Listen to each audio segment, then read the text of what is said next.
अस्सलामुअलैकुम, मैं हूं हस्साम रहमान और आप देख रहे हैं विजिबल साइंस। आज हम स्टार्ट करने लगे हैं क्लासिफिकेशन ऑफ वर्टिब्रेट्स, यानी वर्टिब्रेट्स के फाइलम को, ग्रुप्स को हम डिस्कस करेंगे। पहला ग्रुप है ग्रुप पाइसेस। ये एक्वेटिक वर्टिब्रेट्स हैं। वर्टिब्रेट यानी जिनमें रीढ़ की हड्डी होती है, पानी में रहने वाले रीढ़ की हड्डी वाले जानदार हैं।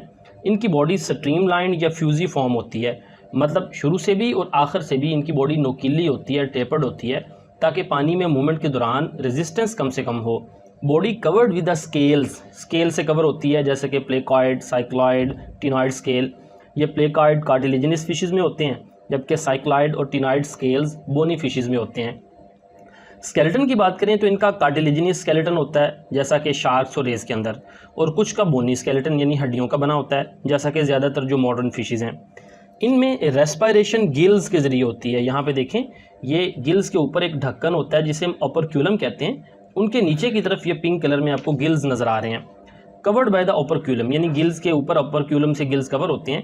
क्लोज्ड सर्कुलेटरी सिस्टम होता है, मतलब इनका ब्लड इन ब्लड वेजल्स के अंदर होता है, इनसे बाहर नहीं निकलता। हार्ट टू चैम्बर्ड, वेंट्रिकल और ऑरिकल्स। यहाँ पे देखिए आपको हार्ट नज़र आ रहा है, बड़ा करके ये दिखाया। इसके दो चैम्बर हैं, एक ये एट्रियम और एक ये वेंट्रिकल। एट्रियम ही को ऑरिकल भी कहते हैं, तो दो ही चैम्बर होते हैं, एट्रियम और auricle. Single and incomplete blood circulation. देखें, इनमें ब्लड सर्कुलेशन एक ही डायरेक्शन में होती है। ये देखें, एक ही डायरेक्शन में हो रही है, तो इस वजह से ये सिंगल डायरेक्शन और इनकम्प्लीट ब्लड सर्कुलेशन होती है।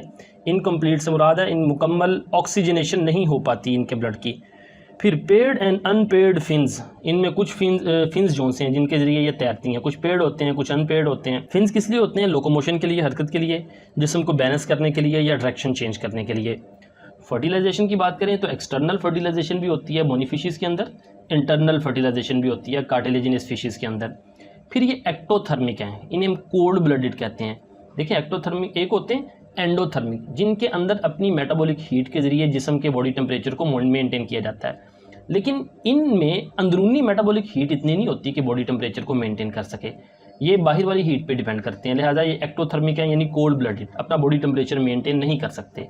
Their body temperature varies with the environment. जैसे इन्वायरमेंट का टेम्परेचर चेंज होता है, इनका बॉडी टेम्परेचर भी चेंज होता है, तो लिहाजा इनको अगर पानी का टेम्परेचर चेंज हो रहा है तो इनको अपनी लोकेशन चेंज करनी पड़ती है, ताकि बाहर का टेम्परेचर इनकी बॉडी टेम्परेचर के मुताबिक रहे। फिर इनकी हम क्लासेस को डिस्कस करते हैं। ये दो क्लासेस हैं जो कि जालेस फिशेस, यानी इनमें जबड़े नहीं होते। एग्नेथन्स कहते हैं इनको, जो जालेस फिशेस हैं।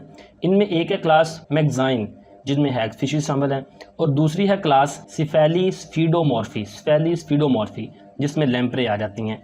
और दूसरी किस्म है जार्ड फिशेस, यानी जिसमें जबड़े होते हैं, नेथोस्टोम्स, इन्हें नेथोस्टोम्स कहते हैं। इनमें एक है क्लास कॉन्ड्रिक्थीस और दूसरी क्लास ओस्टिकथीस।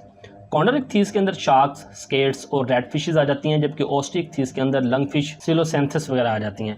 तो ये था आज का सिंपल सा लेक्चर। उम्मीद है आपको समझ आई होगी। फीडबैक ज़रूर दीजिएगा, दुआओं में याद रखिएगा। मिलते हैं नेक्स्ट लेक्चर के साथ। अस्सलामु अलैकुम वरहमतुल्लाहि वबरकातुहू।